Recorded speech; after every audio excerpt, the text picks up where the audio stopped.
સુરતમાં ઉત્તરાયણના દિવસે બીઆરટીએસ બસ નહીં દોડે। આવતીકાલે સુરતમાં તમામ બીઆરટીએસ બસ નહીં દોડે।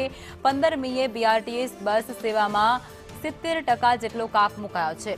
કોરિડોરમાં લોકો પતંગ ચગાવતા હોવાથી નિર્ણય લેવામાં આવ્યો છે।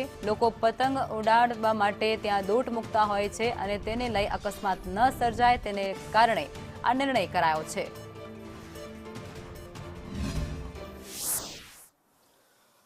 આવતીકાલે ઉત્તરાયણનો તહેવાર છે અને આ ઉત્તરાયણના તહેવારની અંદર કોઈ અકસ્માતનો બનાવ નહીં બને તે માટે સુરત મહાનગરપાલિકા સંચાલિત ચાલતી સિટી બસ અને બીઆરટીએસ બંધ રાખવાનો નિર્ણય લેવામાં આવ્યો છે। ત્યારે સુરતના મેયર દક્ષેશભાઈ માવાણી આપણી સાથે છે, તેમની સાથે વાત કરીશું। સાહેબ, કઈ બસ ચાલુ રહેશે, કેટલી બસો બંધ રહેશે?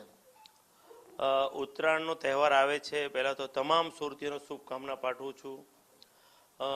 લોકોને સુરક્ષાને ધ્યાનમાં રાખી અમે લોકો બીઆરટીએસ બસનું છેલ્લા 2 વર્ષથી અમુક રૂટમાં બંધ રાખતા હોય છે। જેવી કે અત્યારે 14મી તારીખે 100% બીઆરટીએસ બંધ રાખશું અને લોકોને અગવડ ના પડે તે માટે 30% સિટી બસ ચાલુ રાખીશું। 15મીએ 30% બીઆરટીએસ બંધ રાખીશું અને 50% સિટી બસ ચાલી રાખીશું। આ રીતે લોકોને મુસાફરીને પણ અગવડ ના પડે તેને અમુક રૂટ ચાલુ રખાવીએ છીએ।